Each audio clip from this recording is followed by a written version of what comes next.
पाकिस्तान को भी एक मुश्किल का सामना है। अब वो क्या है? दोस्तों, भूमध्य सागर की गहराइयों में इस वक्त जो हलचल मची हुई है उसने पूरी दुनिया का ध्यान अपनी तरफ खींच लिया है। समुद्र की लहरों के बीच भारत और तुर्की के बीच ऐसा टकराव हुआ है जिसने अंतरराष्ट्रीय राजनीति और सामरिक समीकरण को हिलाकर रख दिया है। इंडियन प्राइम मिनिस्टर की रगे मार धाड़ एक बार फिर फड़कने लगी। तुर्की, जो अब तक खुद को भूमध्य सागर का बादशाह समझता था, अचानक भारत के सामने नतमस्तक होता दिखाई दे रहा है। नाज़रीन किराम, इस वक्त मशरिक़ी वुस्ता में सूरत हाल तशवीशनाक हो चुकी है। पहली मर्तबा बराह रास्त के मफादात पर डायरेक्ट अटैक किया गया है। इसके बाद की सूरत हाल अब इंतहाई तशवीशनाक है। उसका रवैया, उसकी गुफ्तगू, उसके उम्माल, उसके चहेते, उसका मीडिया वही जहर फिशानी फिर से करने लगा है। और यह सब हुआ है भारतीय नौसेना की ताकत, उसके जज्बे और उसके प्लान बी की वजह से। तुर्की ने हाल ही में भारत को सीधे चुनौती दी थी। उसने साफ साफ कहा था कि अगर भारत ने अपना युद्धपोत INS त्रिकंद भूमध्य सागर से वापस नहीं लिया तो नतीजे बेहद खतरनाक होंगे। तुर्की का इशारा साफ था, भारत को डराकर यहां से खदेड़ना। लेकिन शायद तुर्की भूल गया था कि भारत डरने वालों में से नहीं है। भारत तो हमेशा मौके पर जवाब देने में यकीन रखता है। और वही हुआ। भारत ने न केवल तुर्की की धमकी को नजरअंदाज किया, बल्कि ऐसा करारा जवाब दिया कि तुर्की के होश उड़ गए। इंटरनेशनली बहुत बड़ी डेवलपमेंट हो गई है। आजकल पाकिस्तान में खबरें तो हैं ही हैं, लेकिन इंटरनेशनली पाकिस्तान से कनेक्टेड, उम्मा से कनेक्टेड बहुत ज्यादा खबरें आ रही हैं और इन पे बात करना इंतहाई जरूरी है। भारत ने समय बर्बाद नहीं किया। INS त्रिकंद से सीधे एक नहीं बल्कि तीन ब्रह्मोस मिसाइलें दाग दी गई। ब्रह्मोस मिसाइल, जिसे दुनिया की सबसे घातक सुपरसोनिक क्रूज मिसाइल माना जाता है, जब समुद्र की गहराइयों से निकलकर तुर्की के ठिकानों की तरफ बढ़ी तो भूमध्य सागर का माहौल ही बदल गया। तुर्की की नेवी, जो अब तक आगे बढ़ने की कोशिश कर रही थी, अचानक बैकफुट पर चली गई। और अभी आपको अपडेट करें कि मोदी का जंगी जुनून उरूज पर है। तुर्की जंगी जुनून और फुस्तायत में मुब्तला मोदी सरकार। हमला हो गया, अब हम आराम से बैठे रहे कि अच्छा जी देखें इस्लामी दुनिया क्या करेगी, बैन अवी बरादरी क्या करेगी, तुर्की क्या करेगा, कुछ भी नहीं को करेगा। काफी अरसे से वो कर रहा है टारगेट। वो तो धमकी भी दी थी and it is quite possible कि ये किसी दिन जिस किस्म की अनाउंसमेंट्स करता है, एग्जीक्यूटिव अनाउंसमेंट्स। ये मिसाइलें सिर्फ तुर्की के लिए नहीं थी।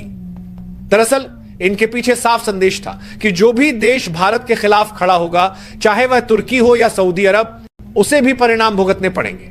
क्योंकि पाकिस्तान को अब एक इंतहाई कदम उठाना होगा और इस इंतहाई कदम में पाकिस्तान की फजाइया और पाकिस्तान की अफवाज मुकम्मल तौर पर ना सिर्फ हाई अलर्ट पे हैं, बल्कि इस वक्त वो बहुत सी पोजीशन संभालने के लिए भी मुकम्मल तौर पर तैयार है। ये सारी डिटेल्स आपके सामने रखनी है, एक्सक्लूसिव स्टोरी है। यही वजह है कि इन मिसाइलों का असर केवल तुर्की तक सीमित नहीं रहा, बल्कि सऊदी अरब के भी होश उड़ गए। दोस्तों, भारत ने यह सब अचानक नहीं किया। यह पहले से सोची समझी रणनीति का हिस्सा था। भारत जानता था कि तुर्की ऐसा कदम उठा सकता है, इसलिए उसने पहले ही 4 युद्धपोतों को अलग अलग जगहों पर तैनात कर दिया था। एक जहाज ईरान के पास, दूसरा नॉर्थ अटलांटिक के हिस्से में और तीसरे को जिब्राल्टर के नजदीक खड़ा कर दिया गया था। यानी भारत ने भूमध्य सागर को 3 तरफ से घेर रखा था और जैसे ही तुर्की ने अल्टीमेटम दिया, भारत ने प्लान बी को इंप्लीमेंट कर दिया।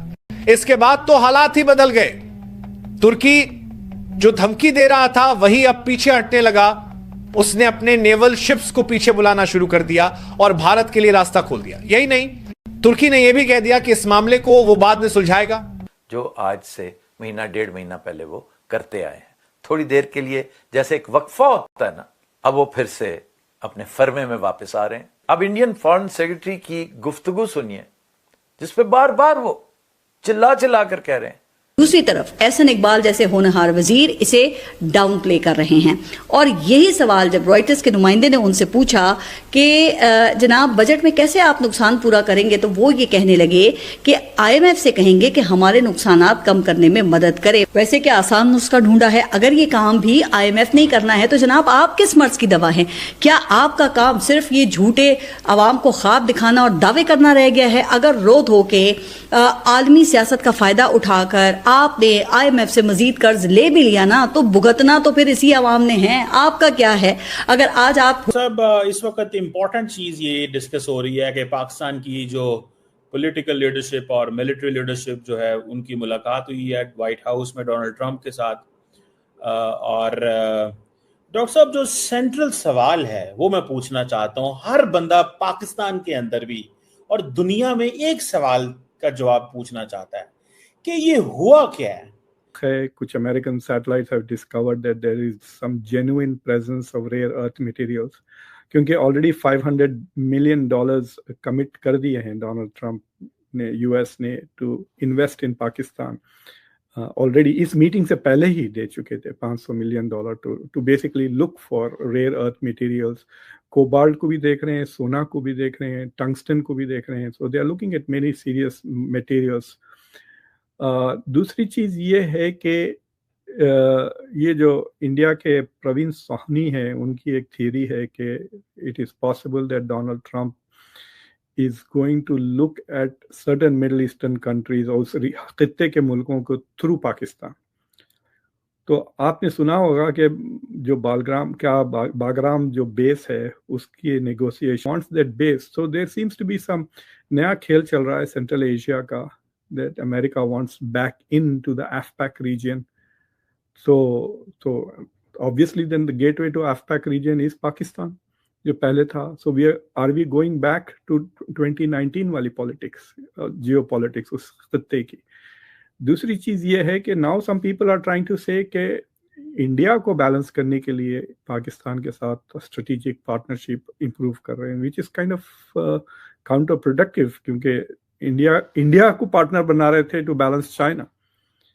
सो is China not a threat now? So it is raising a lot of questions कि ये हो क्या रहा है। दूसरी चीज ये है कि